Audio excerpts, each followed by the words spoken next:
ভারতীয় সেনাঘাঁটিতে চলছিল close circuit ক্যামেরার নজরদারি। সেনা ছাউনি সংলগ্ন জাতীয় সড়কে নিয়মিত যাতায়াতকারী সেনাবাহিনীর অফিসার, সেনাকর্মী, সেনার ট্রাকের ওপর নজরদারি চালিয়ে পাকিস্তানে পাচার করা হচ্ছিল তথ্য। নজর রাখার জন্য সেনাঘাঁটি সংলগ্ন ওই জাতীয় সড়কে বসানো হয়েছিল ক্লোজ সার্কিট ক্যামেরা। ঘটনাটি ঘটেছে পাঞ্জাবের পাঠানকোটে। এই ঘটনায় অভিযুক্ত বলজিৎ সিং নামে এক ব্যক্তিকে গ্রেপ্তার করে পুলিশ। তার বিরুদ্ধে অভিযোগ, সে জাতীয় সড়কের ধারে একটি সেতুর ওপরে সিসিটিভি ক্যামেরা বসিয়ে সেনাবাহিনীর গতিবিধির ওপর নজর রাখছিল। পুলিশ সূত্রে জানা গিয়েছে, অভিযুক্ত বলজিৎ সিং পাঠানকোটের চাক ধারিওয়ালের গ্রামের বাসিন্দা। অভিযুক্তের লাগানো ক্যামেরার লাইভ ভিডিও সরাসরি পাকিস্তানে থাকা হ্যান্ডলারদের কাছেই পৌঁছে যেত। গোয়েন্দা মারফত তার এই কার্যকলাপের খবর পাওয়া যায়। এরপরই নজর চালিয়ে অভিযুক্তকে গ্রেপ্তার করে পুলিশ। তার কাছ থেকে একটি সিসিটিভি ক্যামেরা সহ একটি ওয়াইফাই রাউটার উদ্ধার করেছে তদন্তকারী দল।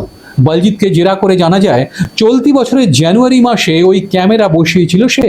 দুবাইয়ে থাকা এক অজ্ঞাত পরিচয় ব্যক্তির জন্য কাজ করছিল অভিযুক্ত। এই কাজের জন্য 40,000 টাকা দেওয়া হয়েছিল বলে দাবি তার।